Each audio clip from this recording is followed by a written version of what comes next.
Hello, everyone. Um, Welcome back. So I had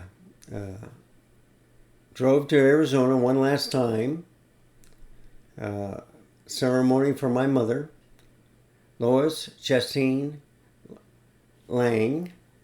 Her original name was Bales, then Brander, and then Lang. So this is my stepsister Naomi. Um, she's 1 year younger than I am, but I won't tell you her age. Um, well, she's actually two, but anyway, long story short, she made a collage, and this is the POW vest that my mom wore, and then there's some flowers sent by some wonderful neighbors of mom's. If I go on to the next picture, and these are the flowers. So Mike and Taylor, thank you very much. I brought them home with me, and show you another picture. I'm going to increase this to about, I don't know, 300%. Yeah, 300% looks all right. So anyway, if I scroll down, there's Poppy and Nana, or Dean Lang and Chastine Lang. This is, they were in the POW. So Dean was shot over France and was a POW rescued by the Russians. And he retired as a major in the Air Force. There's Mom holding me when I just came out of the hospital. She couldn't have any children, but she adopted two, me and my sister Julie. And after Dean passed away, she stopped dyeing her hair, so she looked great then. And the first 16 years of marriage, she was married to my dad, Al Brander. But as all marriages back then, it ended, and then she met Dean and stayed married with him for 48 years. And here's one of their vacation trips to Alaska. And if I scroll down, here's one of her pictures as a teenager in the high school. This is a picture in the early 60s where my Auntie Ann and Uncle Bill got married. So you can see Mom wearing the hat. Dad started losing some hair. Here I am with a crew cut, and then here's my sister Julie. And then as we got older and Mom was divorced from Dad, there's my sister Julie, and then there's me with longer hair. This, I don't believe, is a picture of her. I think it's some relatives of mine. But back then, it was all pictures were black and white. There might have been some color, but I did have a picture of her with a horse. But anyway, and here's Mom and Dean again. Here's her. And she stopped smoking, and she gained a little weight. But here's Naomi, sister, and here's my mom again. But these are her kids, Josh and Lang. And I don't see Young anywhere, but that's Naomi's husband. So if I continue on with pictures, like I said before, neighbors of Michael and Taylor. So Michael is the dad, Taylor's the daughter.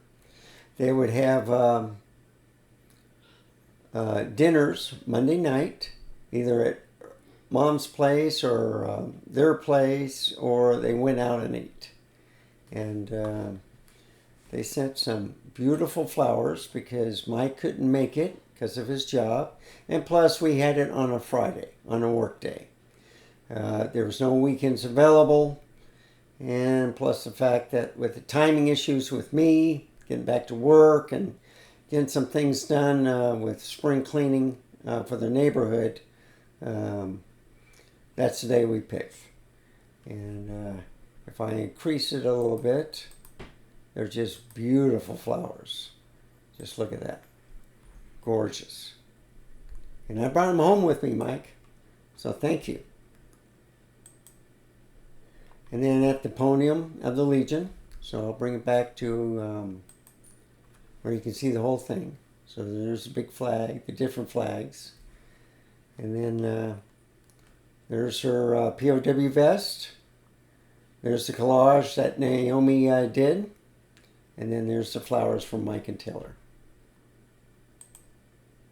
And these are some of the people that are here. So these are relatives of, so there's Rita, there's Beverly, I forget who she is.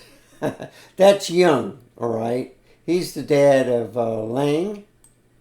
And Josh is in the back. I think, yeah, he's back there around the corner because some people came in late. So he's issuing the programs and stuff. If I go here, there's Naomi, there's Lang, there's Young. You will see him get up in the video. And he went over there and he says, okay, guys, sit down. Or we need some napkins, whatever.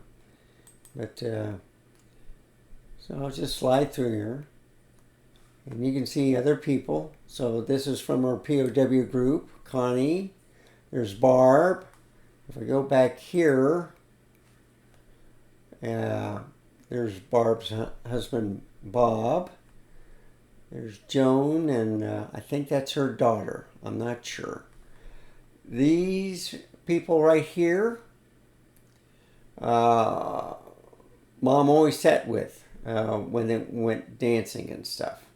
And they had kind of like an honor guard of her when she left the building.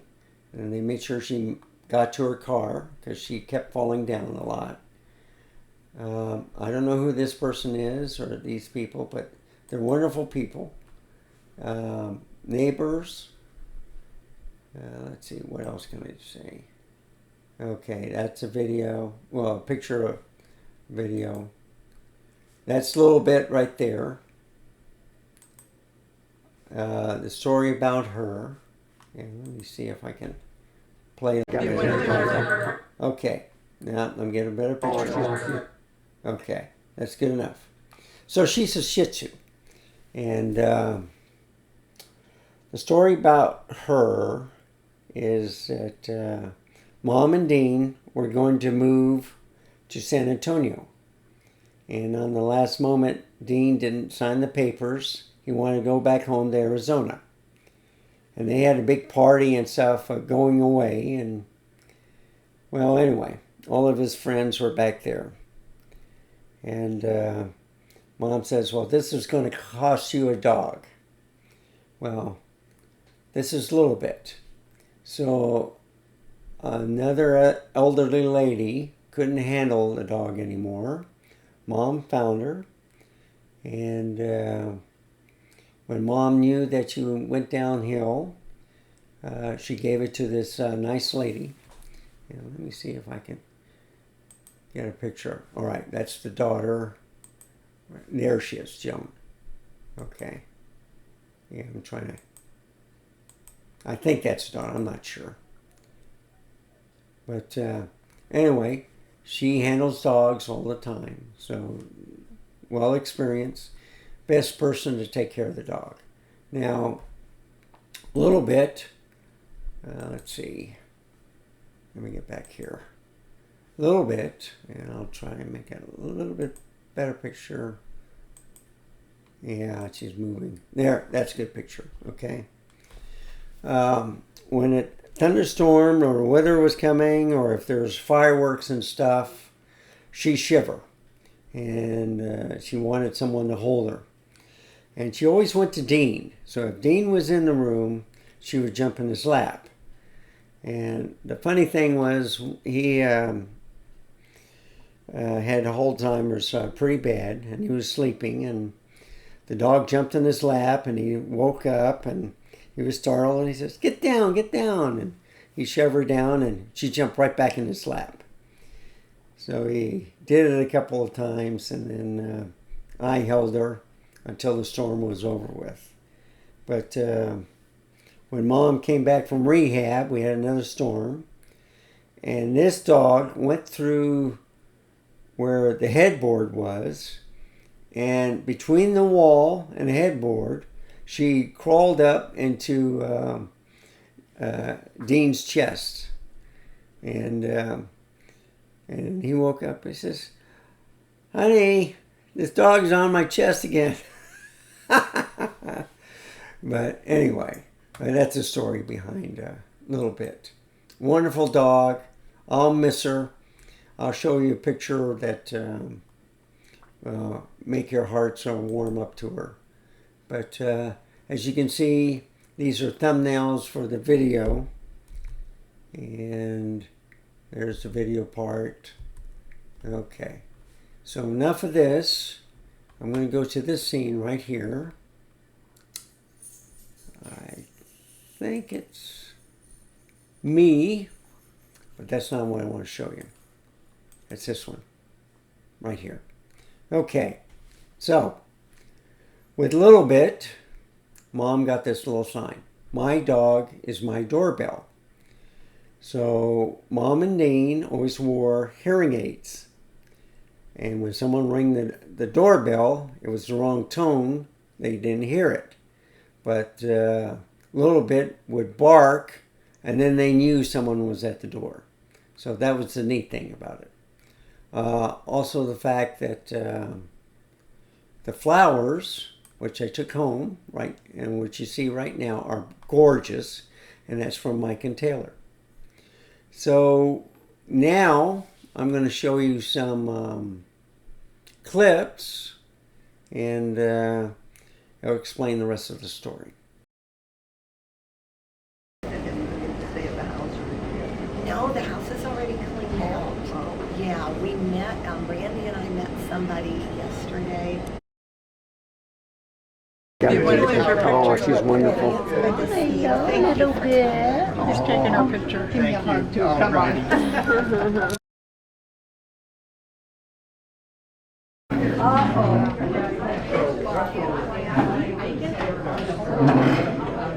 That's for your buddy, I take it.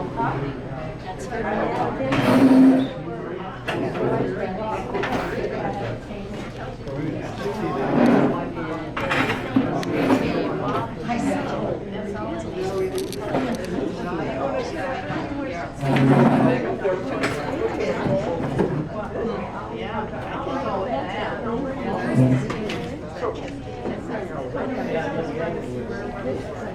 Here you go. Oh, thank you. You're welcome.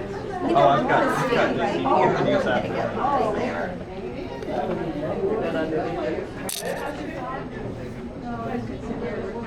Alrighty. Thank you.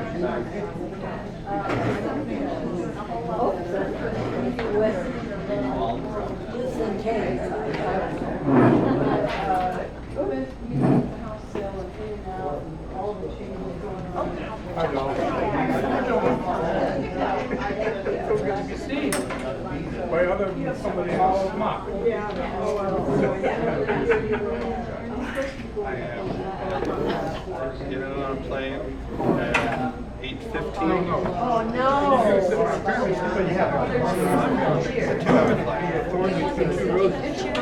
I was sitting out here. I'm in graduate school for physics.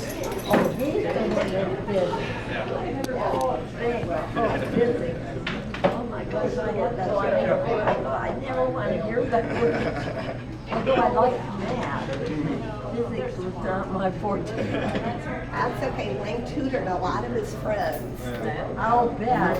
Physics is very complicated. In the hospital. Then there's always tomorrow. Just give me one tomorrow. That's all I can. You asked that question. Don't start. I'm trying to get her to bring Mars. But he doesn't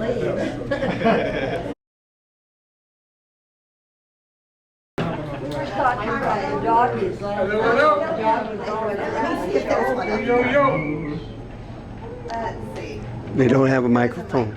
but I'll try to talk loud. First of all, Randy and I wanted to thank you so much for coming today. You all were such a big part of her life. Her neighbors and her friends from the American Legion and her POW group just made her life so much richer. Chestine didn't really want a service, so I'm just going to say a few words, and then we're going to have lunch and visit and talk about her. But anyway, we're here to celebrate the life of a woman who touched many of our lives. Chestine was a loving mother, a doting grandmother, and a proud great-grandmother, and she was a woman of purpose. She was very active in her local prisoner of war group and was also a member of the Ladies Auxiliary here at the American Legion, and as well as being a member of other groups over the years. Her dedication to serving others was evidenced in her efforts to support those who would serve their country. Her POW group meetings were a highlight of her week, as were her visits here to the American Legion. Chestine loved to travel. From her time living in Italy when her children were toddlers to her countless trips with my dad Dean, she embraced the world with an adventurous spirit.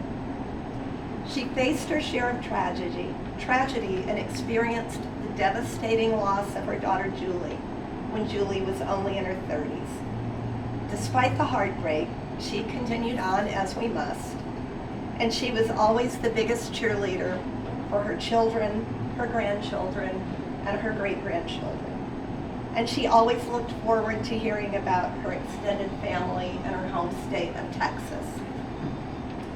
Perhaps her greatest love and devotion was to her husband Dean, with whom she shared more than 4 wonderful decades.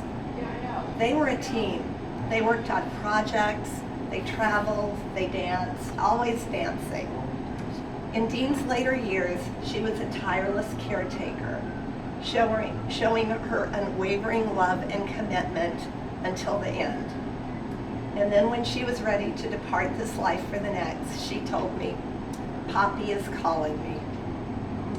She had a big personality, and her spunky and feisty nature could sometimes make her a handful, as I'm sure you all know. But it was her unique and vibrant spirit that endeared her to us. As we bid farewell to our dear friend, mother, grandmother, and great-grandmother, and community advocate, let us remember her with love. May Chestine's soul rest in peace, knowing that her memory will live on in our hearts. Thank you for being here to remember her and honor her today. Let us cherish her memory as we continue on our own journeys.